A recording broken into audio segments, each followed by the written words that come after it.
Hey everyone, and welcome to the Battle for Azeroth Beta Class Review Series. In this 12-part video series, I'm going to be going through every class in the game, one by one, every spec. We'll be covering the changes, I'll be giving you my thoughts, and primarily it's going to be focused on design and fun, not flavor of the month numbers. I've actually got some great news. This series is sponsored by the great people over at Icy Veins. They're gearing up for Battle for Azeroth, and their first wave of class guides will fully launch with the pre-patch. They've actually recruited 26 new writers for this expansion, so they're really going to be good to go on day one. Of course, I've used Icy Veins for years personally, and their work has been instrumental, both in making this class review series and the Legion one, and I expect the future ones as well. So be sure to check them out, and their Warrior BFA page will be linked below. This is going to be dense as hell, so in the interests of time, let's just get right into it. First up, Fury Warrior. In many cases, BFA has seen specs slow down on their baseline. Not so for Fury, which is now one of the fastest paced specs in the game, so let's get into the big changes. The Fury Warrior is no longer crit based like it was in Legion. This change has reverberations that are really felt throughout the spec. So Bloodlust now just has a flat % chance to enrage you, which means that you are less dependent on stacking as much crit as you can.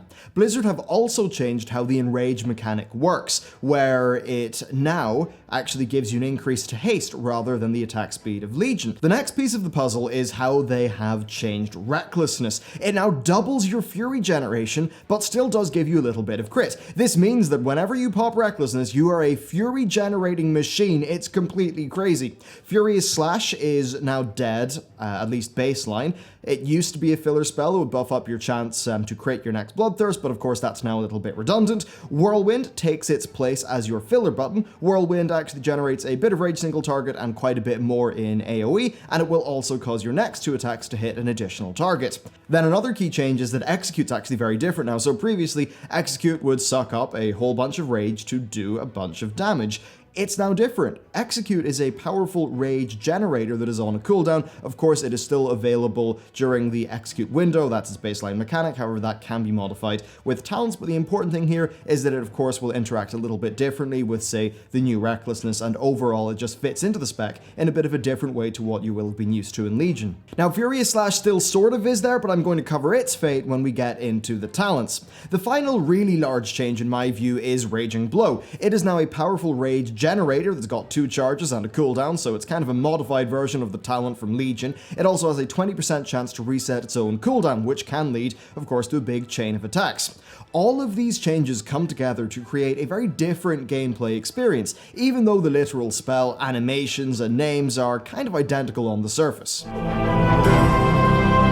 Next, let's move on to the Fury Warrior gameplay explainer, where I'll basically go through the baseline gameplay. So, you're going to be opening probably with a Raging Blow so that you're not capped at 2 charges, then you'll be going into your Bloodthirst. From that point on, it's a case of building up enough rage to use Rampage. Rampage will enrage you guaranteed, and in addition to that, the enrage chance from Bloodthirst, of course, exists there, and that's most of it. You're just keeping your abilities on cooldown, and you're making sure you're not capping charges of Raging Blow. As for Recklessness, well, ideally you want to cast that when you are close to recharging your second stack of Raging Blow. Remember, of course, Recklessness doubles your Fury regen, so you'll want as many Raging Blows in there as you can. And then, of course, once you enter Execute range, you get to use Execute, and the new Execute is now a rage generator as well, which means that it ties into the overall sort of pace of the spec a little bit more, or at least in a different way to Legion, and also synergizes a bit more strongly with Recklessness.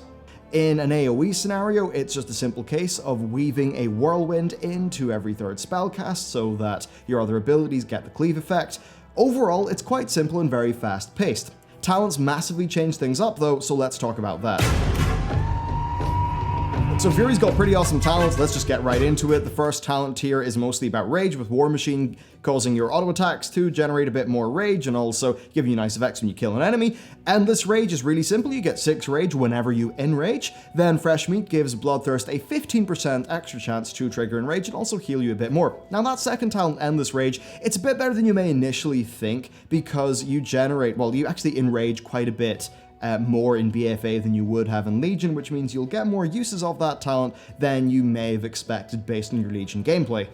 Really though, none of these are super impactful, it's just about which ones kind of number out to be the best / your gameplay choices. Now the 30 tier is all about utility, so a reliable heal with impending victory, more charging through double time, and a stun through Stormbolt. Then the 45 tier gets interesting again, giving us a few different gameplay options. Inner Rage reduces the cooldown of Raging Blow by a second and increases its damage. That 1 second does actually speed up the timings a decent little bit with this spec. While it is mostly a simple spec, really things can get kind of frantic. Sudden Death is now on Fury, and it will give you a free usage of Execute. Of course, Execute is now a rage generator, which ties back into the theme of the sort of new flavor of this spec a bit more. And then finally, Furious Slash. Yep, it's back as a talent. It will generate 4 rage and has a stacking haste increase effect. Now, all of these talents increase the pace of the spec in a sort of a different way. Then the 60 tier is all about utility, so Furious Charge to increase healing, Bounding Strike decreases your heroic leap cooldown and gives you speed boost, and then Warpaint gives you damage taken reduction when enraged. We then hop over to 75, it again is throughput related, so Carnage decreases the cost of Rampage and increases its damage, pretty basic really. Massacre extends your execute window, and Frothing Berserker increases the cost of Rampage to 95, but causes it to give you a 5-second damage and haste buff. So it's kind of similar to what it was in Legion, but I think is done in a little bit more of an elegant way so that it's not mandated that you cap rage to get the effect. Then in the 90 tier, Meat Cleaver gives Whirlwind, which is of course your default filler, a 10% chance to enrage you, and also it makes it generate some extra rage. Dragon Roar is a bit different, it's a burst AoE on a 35-second cooldown, and it has had its damage taken increase changed out for a slow. Blade Storm now generates 20 fury over its lifetime, and it lasts half as long, but has a shorter cooldown. I actually like this change, as the old Blade Storm for me was a little bit too long to fit into the overall rotation nicely. Finally, in the 100 tier, we have Reckless Abandon, which causes Recklessness to generate 100 rage when used, and also last 4 seconds longer. We've got Anger Management, which causes every 20 rage that you spend to decrease the cooldown of your Recklessness, and then we've got Siegebreaker, which kind of takes the place of old Dragon Roar. There's less cooldown stacking overall here. It's got a 30-second cooldown, it generates rage, and it increases damage dealt to enemies by 15% for 10 seconds. So ideally, this is something you want to line up with other cooldowns like your trinkets and recklessness. Now, there are some notable removals here, such as Avatar, which has been removed out of a desire to cut down the cooldown stacking, especially in the light of the GCT changes and how that affected the spec before it got a bit of a soft revamp a few weeks ago. So that's the key changes and the talents of Fury, so what do I think about it? Well, the new Fury Warrior offers fast-paced gameplay that is rhythmically very strong, in a way that it just feels really satisfying to play while not taking up so much mental space that it kind of takes away from a complex boss fight. So I think it's excellently designed for the chaos of a melee stack. Now, it is on the simple side by default, but the talents do offer customization. So you've got options like Warbreaker and Furious Slash, which do add in a bit more complexity, and then you've got other options like Sudden Death, Anger Management, and Frothing Berserker, which add an even more blistering pace to it. And sometimes when reviewing a spec, I find that, I love one talent's setup, but I might hate the others. That's really not the case with Fury. Going from the most simple to the most complex, I found the talent builds to just be generally quite satisfying to play. It's a great pick up and play spec, and if you want something that's a lot more in-depth, then you're probably not going to be looking at Fury anyway, because other specs traditionally have filled that niche a bit better in the game. So the BFA iteration of Fury does a great job, in my view, of being the core of a Fury Warrior, and I really enjoy it. Next up we have Arms. So the Legion Arms Warrior was turbulent. It received many changes over the expansion's life. There was a lot of experimentation, and with Battle for Azeroth, Blizzard have decided on a direction that is based on their Legion experiences. So let's start it off with the key changes. Arms is both similar and different to Legion. First, Overpower is a baseline ability, but it fills a different role. Using Overpower will increase the damage of your next mortal strike, stacking up to 2 times. Then Tactician is no longer your mastery, and it is just at a flat 1.4% per rage spent to reset the cooldown of your Overpower. So as you can see, Overpower is kind of taking the role of the Legion Colossus Smash. Now, Mortal Strike is quite similar to how it was before. It's still the sort of thing, you want to buff up your Mortal Strike as much as you can, and then Slam still exists to burn off extra rage, but Blizzard have been doing some rage balancing and proc balancing to make it feel a little bit less like it's dominated by just spamming slam all the time. The general feel is one of you weaving in between abilities, but we're going to get more onto that when I cover the talents. Really, the core of this spec is pretty similar, but it has received lots of small tweaks that represent Blizzard carrying on the sort of more popular Legion talent build, as well as some of the successful artifact traits and just general additions. So let's cover some of those Legion holdovers. We've got Warbreaker, the artifact ability. It is now on your talent row. One of the legendary rings is also a talent. The Shattered Defenses artifact trait is basically the new overpower, and we see an Azerite power that is also an artifact trait. Colossal Smash is just a 30% damage taken increase on a 45-second cooldown, so it really now just does operate like a traditional cooldown. So really the result of all this is that you're charging in, and your general goal is to get off your Mortal Strikes on cooldown, and ideally have them powered up by as many overpowers as you can. Now, another change is Sweeping Strikes. It's now a baseline part of the spec, and it has a 25-second cooldown that causes your ability to hit an extra target for 10 seconds. So you'll be using that pretty damn heavily in AoE, but you still do have Whirlwind at your disposal. This spec does come into its own a little bit more on the talents, but first, let's just talk about the overall baseline gameplay. So Arms once again does get quite a lot of rage from auto attacks, and with certain talent builds, you can kind of rage starve yourself, but with others, you're just swimming with rage. Now, the overall pace has increased because of the recent changes to Tactician procs. So at a baseline, you charge into combat, you overpower. If you have a particular talent, you can actually overpower twice to get 2 stacks of the Mortal Strike debuff. Then, you Mortal Strike, and well, what next? Well, any excess rage is burnt off using Slam. Now, Slam costs 20 rage, so with Tactician, that means that each slam has a 28% chance to proc a free overpower. So you are dancing between slam and overpower, all with the goal of getting really meaty Mortal Strikes off when you can. The cooldowns are very important with this spec, so lining everything up with Colossus Smash, or Warbringer if talented, is super important to doing well. When you hit the execute window, then you are, of course, throwing executes into the mix as well. Really, it's not massively complex. It just happens to be, in my view, pretty damn satisfying, especially once you enter a cleave scenario and you're able to mix in some of the previously mentioned abilities with Sweeping Strike, which adds an extra target as a cleave for 10 seconds and is a pretty awesome cooldown. So let's get into the Arms talents, and we're going to start off with the 15 tier. So it's got a new ability called Skull Splitter, which is a rage generator that does decent damage and is a 20-second cooldown that is also reduced by haste. We then have Sudden Death, which is also in this tier, and it gives you a free execute. Now, there's an Azerite power that also causes execute to power up your next Mortal Strike. This used to be baseline in the spec, and I kind of wish Blizzard had kept it that way because it added just another dynamic to playing the spec. War Machine is also here, and it operates as it does for Fury. Then the 30 tier is identical to Fury. The 45 tier has Massacre, which extends your execute window, Fervor for Battle, which causes Whirlwind to deal 10% increased damage and slam your primary target, meaning that it would be able to proc Tactician. Then Rend is just a dot to maintain.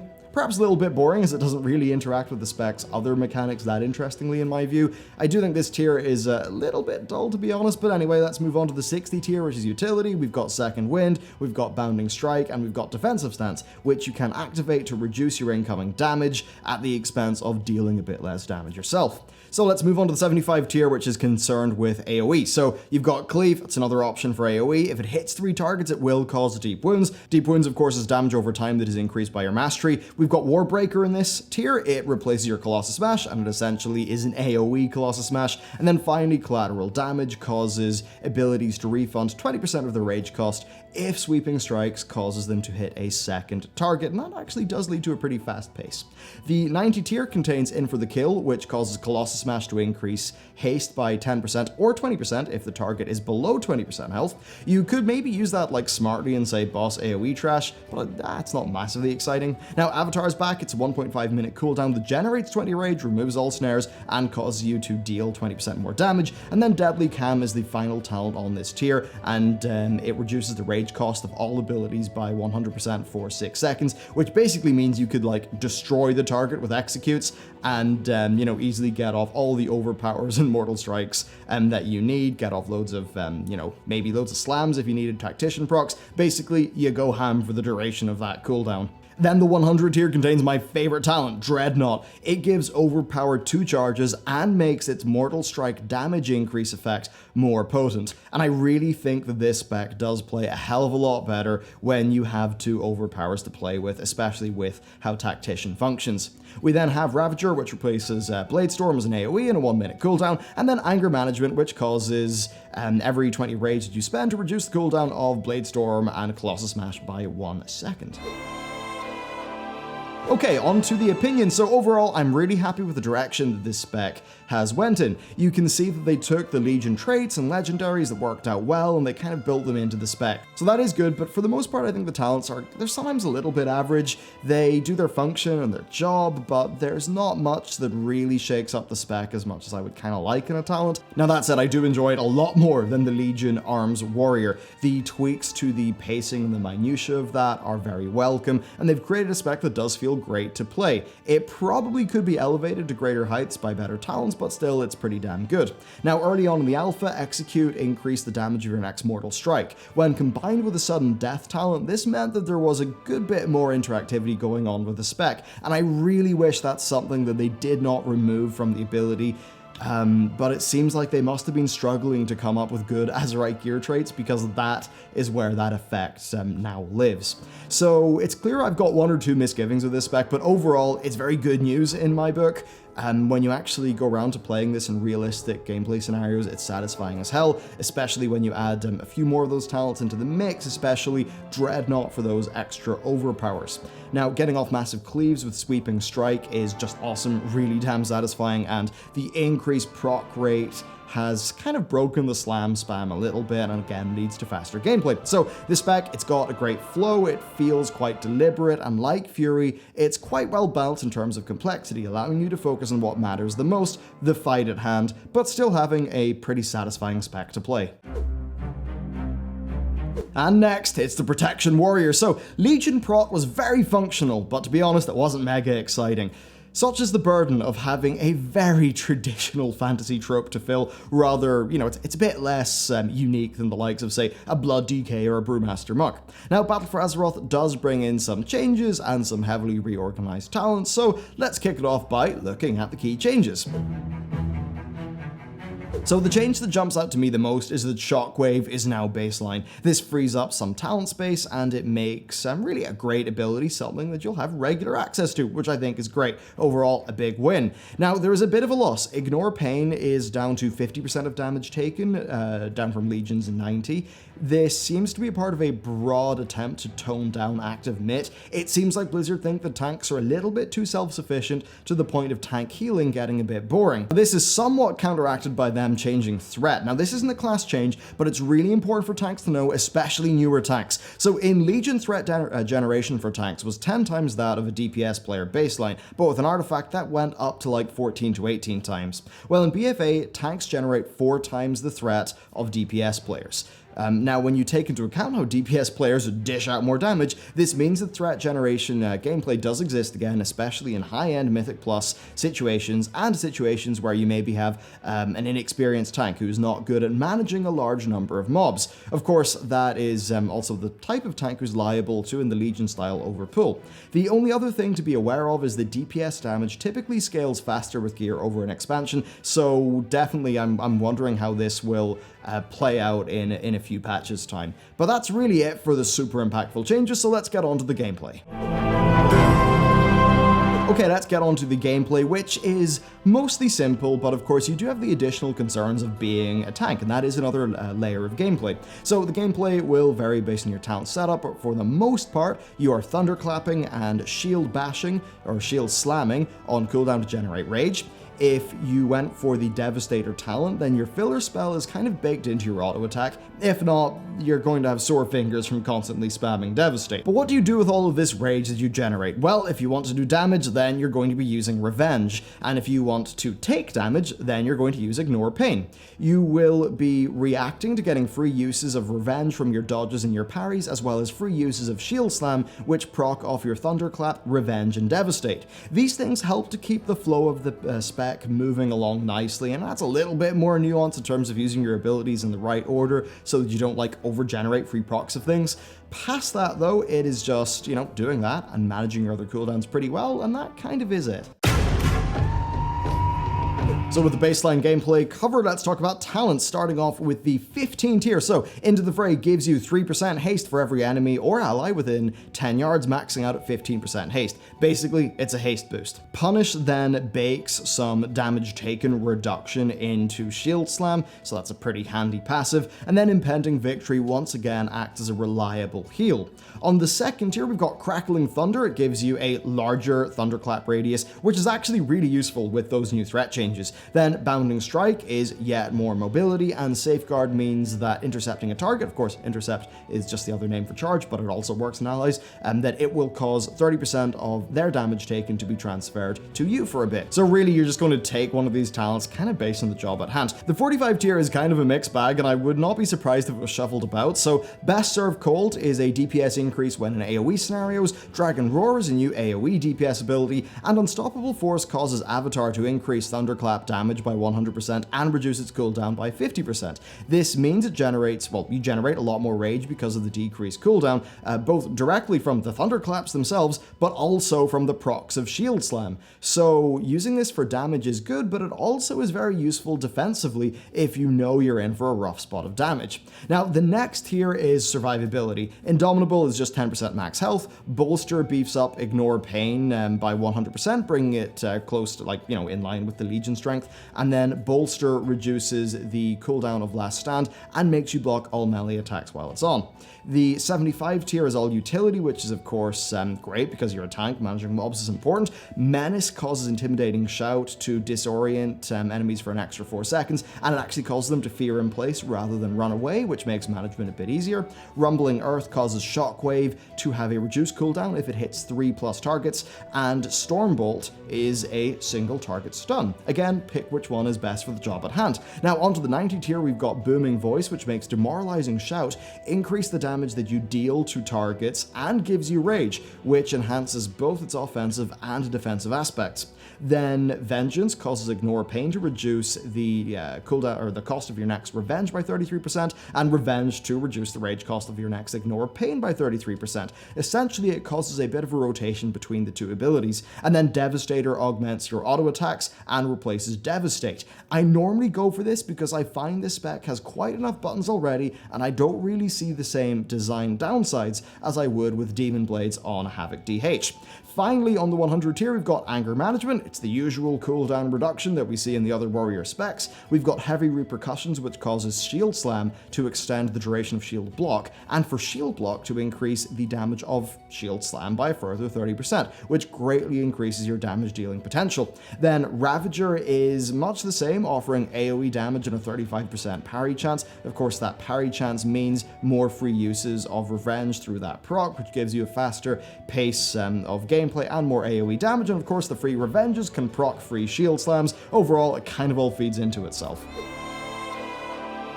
So what do I think about these changes and PROT overall? Well, PROT, it does the job. The various ways for Shield Slam and Revenge to proc, it just alleviates second-to-second downtime, which is good, and it gives you some simple stuff to react to. The overall decision-making regarding where you funnel your rage is pretty clear, but it's decently satisfying to do. Your cooldowns are actually quite good. For an example, Talented Avatar really does change up the feel of the spec, and it makes you feel a lot more powerful. Now, gaining extra Revenges from Ravager also feels quite great. Then having Shockwave be baseline is just wonderful, especially if you get to use it more because it's talented. And yeah, at the end of the day, a great way to take less damage is just stunning enemies. All of this is pretty fun in a dungeon context, which is increasingly more important in World of Warcraft. The talents, I'd say, are pretty solid across the board. They offer good options. This is decently similar to Legion, but it's got some tweaks, which for the most part, I think are pretty good. It's not the most thrilling tank in the game, but it's certainly not bad. I just happen to prefer the Brewmaster, but that is just personal opinion. So overall, what are my thoughts on the Warrior? Well, PROT has got a few improvements to its talents and stuff like that, but largely it's pretty similar, albeit with the addition of a bit more threat management to tanks overall, and the rebalancing of active mid. As for Fury and Arms, well, I love Fury, and I'm just shy of loving Arms. They both feel like straight up upgrades to their Legion versions from my perspective. Now, this class does not have extremely complex specs, but it does have specs that I think have got a great pace and sense of flow. They slot into the main gameplay of World of Warcraft well with a mechanical complexity that is balanced just right to be an excellent complement to boss fights. What does that mean? Well, it means that their single target stuff is fun, and then transitioning from single target to AoE is pretty smooth, and the AoE is satisfying for both with your sweeping strikes at whirlwinds, or working in your whirlwinds between your other abilities on Fury to get the cleave effect. So basically, the pace is great, the abilities are great, the talents are pretty solid, and the general look and feel is top notch. I would say that if you want a melee DPS that is straightforward, fast-paced, good fun that fits the warrior fantasy, then this is for you.